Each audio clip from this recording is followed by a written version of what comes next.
Well, this is it. My last day commuting on the GSX650F. And all in all, you know, it's been a pretty good bike.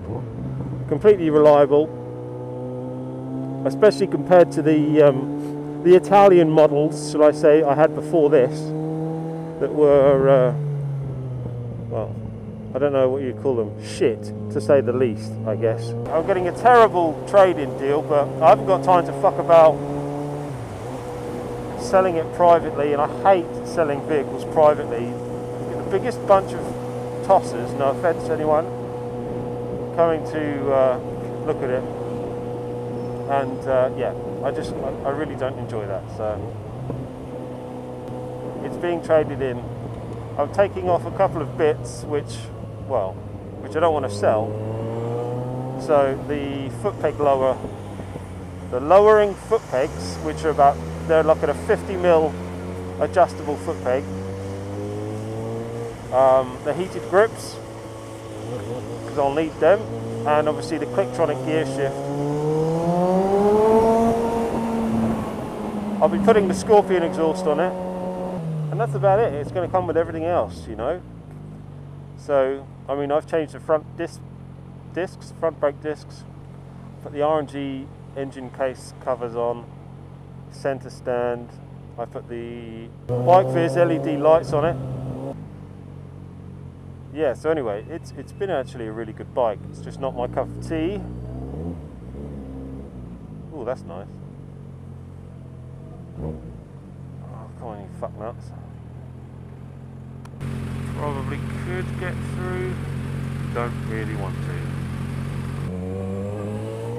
I picked this up at the end of, I think it was the end of July or the beginning of August. And at that point, I bought this as a quick stopgap before getting the MT-09. So, you know, it served its purpose, and as I say, reliability wise, it's perfect. I mean, the next person's going to get an ultra cheap, decent bike that's going to go on forever. The thing in its detriment is the mileage, which at the moment is 45,747, so quite high, or extremely high for a 2009 bike, which is why it's not worth very much in sort of like a trade-in price.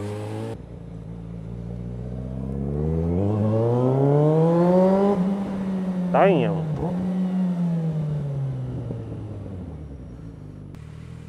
Yes, I'm going round in circles.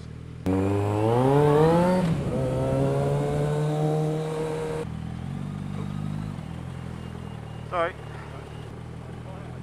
Yeah, no, I thought that as well. I wasn't going to come this way, and I saw, I'll nip down here. There's some good and bad points then. Good points. This bike has a very, very good engine. Now, I'm not talking, holy fuck balls, feel this power. I'm talking very, very smooth constant power throughout the rev range, although obviously being a 650 inline 4, there's not a lot of that down below 4,000 RPM or so. But it's not that kind of bike. I mean, actually for commuting, it's done really well. I changed the front sprocket to, as I said before, -1 tooth. That made a bit of difference. I think someone described it quite well once, which was that it just makes it a bit more peppy. That seemed to make sense to me. It does. It really worked. It livened it up a bit. It made the gears more accessible at lower speeds. And I don't mean like you change gears sooner. You do change gears sooner, but that wasn't the intention. The intention was to not fucking change gears so many times, you know. At the moment I'm in second.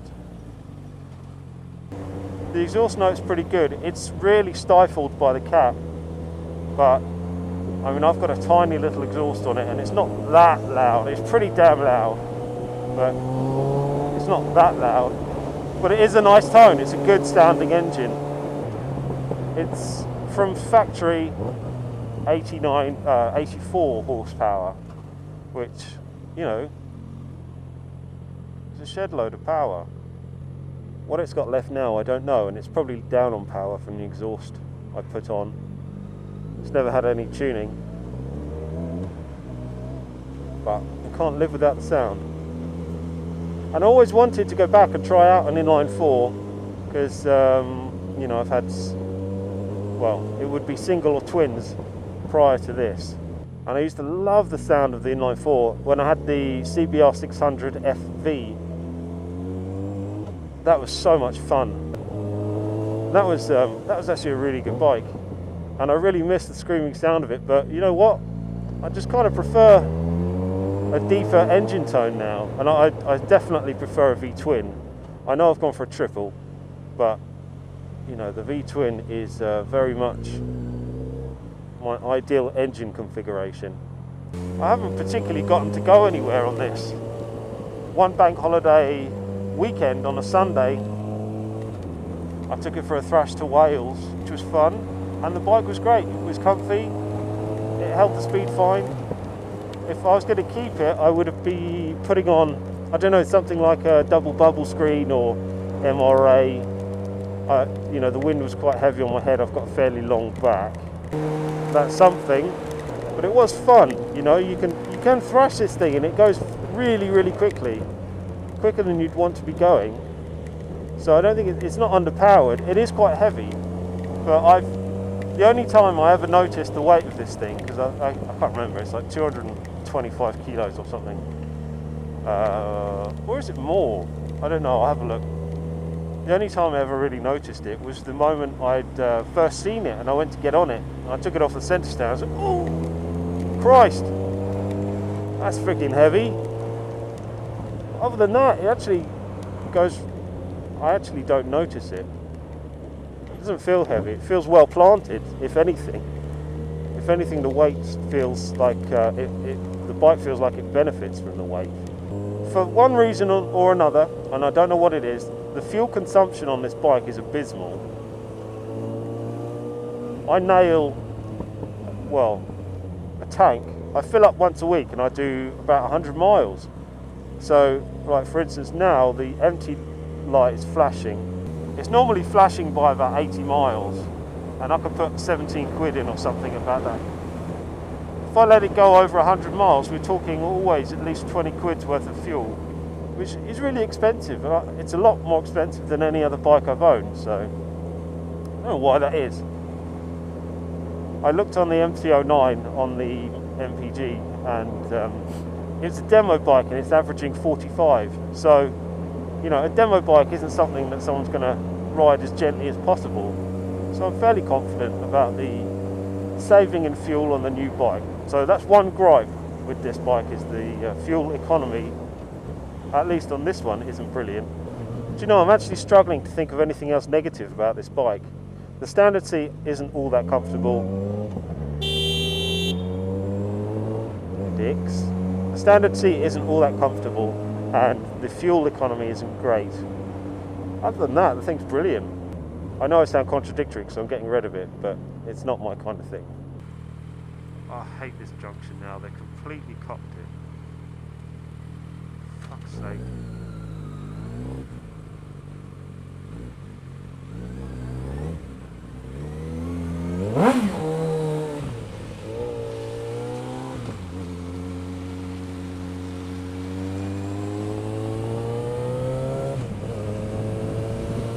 Yes, I know that was not the sensible route through. Actually, I've just completely forgotten something. This bike crushes the fuck out of my nuts. That's a red light, by the way, bus.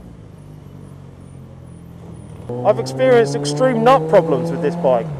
There's sometimes I just cannot get comfortable on it, and my nuts are being squished to buggery. Which honestly isn't any fun. Oh look, the bus, now he's gone through, that pissed him off. Now he's gone through a pedestrian crossing. So actually, I bid this bike, you know, like a fond rest of its life. And I hope it's a long one. I hope no one trashes the fuck out of it, or drops it, or crashes it, because I've done my part, I've looked after it. Well, actually, I've only had to replace one part, which was the gear selector switch. it started not knowing where neutral was. But it's a common fault, so I have to change that. I'll put new brake discs on it. Fucking moron.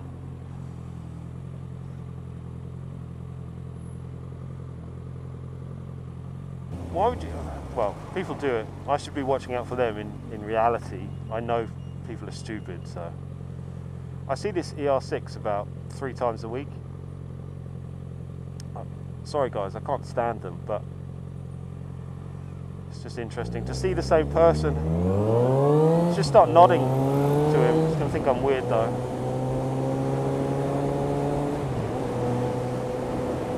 Sucks to be in a car, doesn't it, people? Poor fuckers. Look at this. Still queuing. Still queuing. Still queuing. Good luck. Do you know what I will say actually about this bike is it's damn good looking. The back end looks a bit light because it's got such a big fairing and a big front end, but it's a very, very attractive, good looking bike. And I happen to think this colour scheme is the best.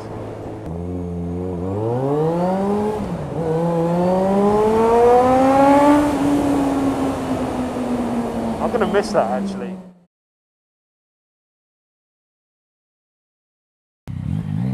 So, oh, thanks. Sounds fucking awesome. I only picked it up on Saturday. Oh, yeah? Yeah, just getting used to it. Go easy, Yeah, it's a bit light on the front. Lovely. But cheers. Thanks, mate.